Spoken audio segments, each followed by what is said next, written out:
porque asegura Santiago Nieto que durante el juicio contra el ex superpolicía del expresidente panista de México, Felipe Calderón, van a salir nombres. Ha señalado en entrevista para otros medios, y espero que ahora también logre descoserse sin censura, que México envió a las autoridades estadounidenses documentos que prueban que políticos federales y estatales ayudaron a García Luna a hacer contratos valuados en millones de dólares. De acuerdo con Santiago Nieto, el gobierno mexicano entregó a fiscales de Nueva York sus pesquisas por posible lavado de dinero, sin importar que lo estén juzgando por tráfico de drogas, principalmente porque se hizo contratista gubernamental en materia de seguridad durante el sexenio pasado. Lo anterior se suma a una denuncia civil en Florida que se levantó a petición de México para recuperar 250 millones de dólares en activos de García Luna y de sus asociados Mauricio y Alexis Weinberg,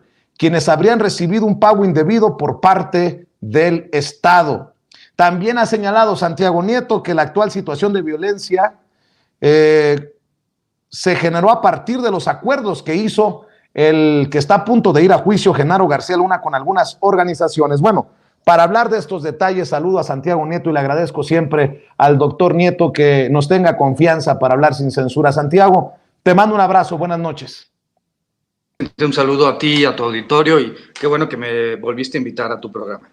Pues nos tienes olvidados, doctor, nos dejas ya ahora nada más otros, no voy a dar nombres para que luego no se vayan a sentir. Oye, a ver, doctor, a ver, dame nombres si se puede, dame detalles, porque fíjate que entre otras cosas me acordé mucho de ti hoy que entrevistaba a Óscar Valderas, experto en seguridad nacional y crimen organizado,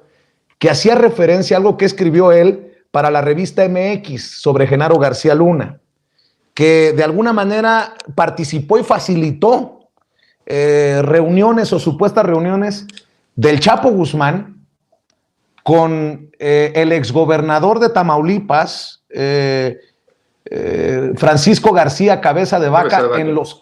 en Los Cabos.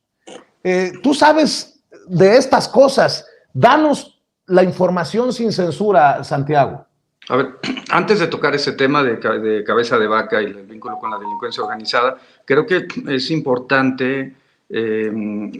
contar la historia. Y la historia empieza en reuniones entre el gobierno mexicano y el gobierno norteamericano, en las cuales se plantea que había algo raro en la vida de García Luna, que recordemos estuvo muy pegado a Estados Unidos durante mucho tiempo y fue efectivamente el secretario de Seguridad todopoderoso de Felipe Calderón y el que ideó esta pues mala concepción de la guerra contra el narcotráfico que generó 13,000 desaparecidos en Tamaulipas, 11,000 cuerpos óseos, estructuras,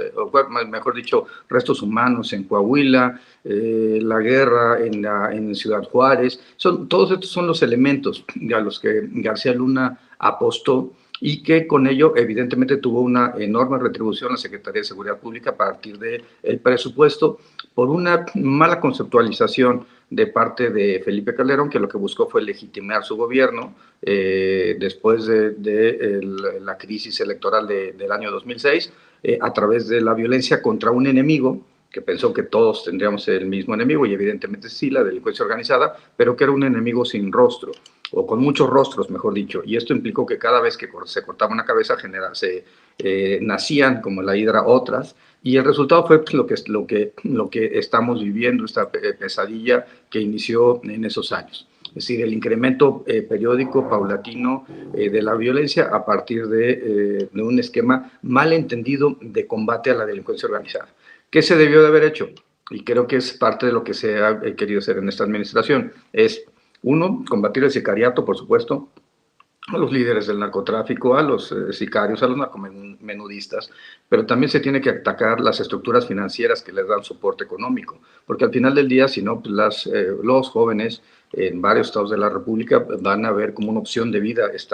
convertirse en sicarios o narcomenudistas. La protección política, y ahí entra lo que mencionaste hace un momento sobre Cabeza de Vaca y la relación que tenía Cabeza de Vaca y cómo atacaba a algunos grupos delictivos para fortalecer y proteger a otros.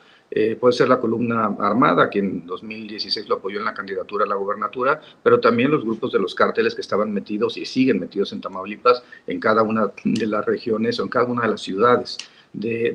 Particularmente la frontera norte con Texas. Y hay que también comentar que lo que hace García Luna es no combatir esa corrupción, sino enfocarse a un tema más bien de ataque a los líderes o a los narcomenudistas, sin quitarles la base social, sin quitarles la estructura financiera, las estructuras jurídicas, y bueno, eso evidentemente lo único que podía traer como resultado fue lo que fue un desastre. Después hay que también partir de un tema importante. García Luna no solamente parte la policía de investigación que tenía la PGR en ese momento y se la lleva a la Secretaría de Seguridad Pública, sino también comete un error que creo que es importante en términos de la política pública. Genera con Nice Track, con un contrato con los hermanos Weinberg, el primer sistema de espionaje en México telefónico. Y con ello empieza a tener información de distintos grupos del sector de la clase política mexicana, los opositores, etcétera, y eso lo hace una persona excesivamente fuerte, poderosa, en el ámbito del gobierno de Calderón. Ahora, ¿qué sucede después de eso? Con los hermanos Weinberg se crea en 2011 la empresa Numbac en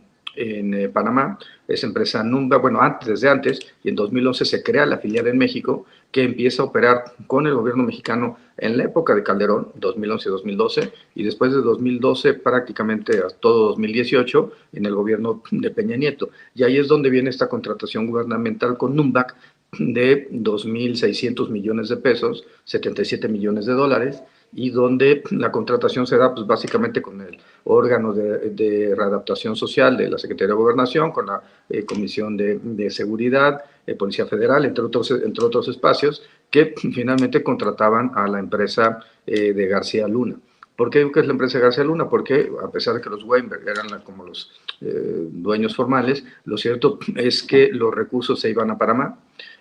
Había personas en Panamá del equipo cercano de García Luna, no solamente eso, también Cárdenas Palomino y también Ramón Pequeño han sido investigados por la Fiscalía General de la República, fueron congeladas sus cuentas por la UIF en su momento, y ese dinero que llegaba a Panamá servía para pagar el nivel de vida de García Luna en Estados Unidos, y había transferencias, por supuesto, a Tel Aviv, a Curazao, a Letonia, a evidentemente Estados Unidos, Panamá, como ya mencioné, y eran una mecánica, insisto, de corrupción gubernamental. Ahora, hay dos cosas, hay que plantearlo así. En Estados Unidos se está investigando y la causa penal contra García Luna tiene que ver con narcotráfico, con vínculos con la delincuencia organizada. Pero también lo cierto es que el dinero que él ejercía, llegado de la delincuencia organizada o llegado de actos de corrupción política en Estados Unidos, era un ejercicio de lavado de dinero. Finalmente estaba ingresando al sistema financiero norteamericano recursos de naturaleza ilícita, sea por delincuencia organizada o hubiera sido por corrupción política. Y en todo caso, pues ese es un tema que las autoridades norteamericanas podrían tomar en consideración en el juicio que se está llevando a cabo.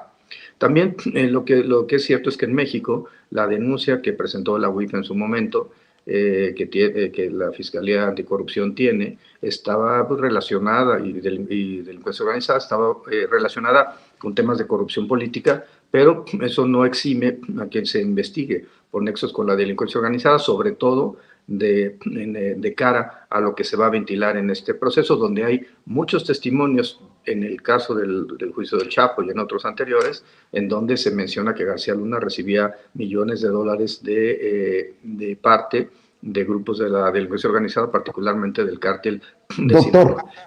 Sí.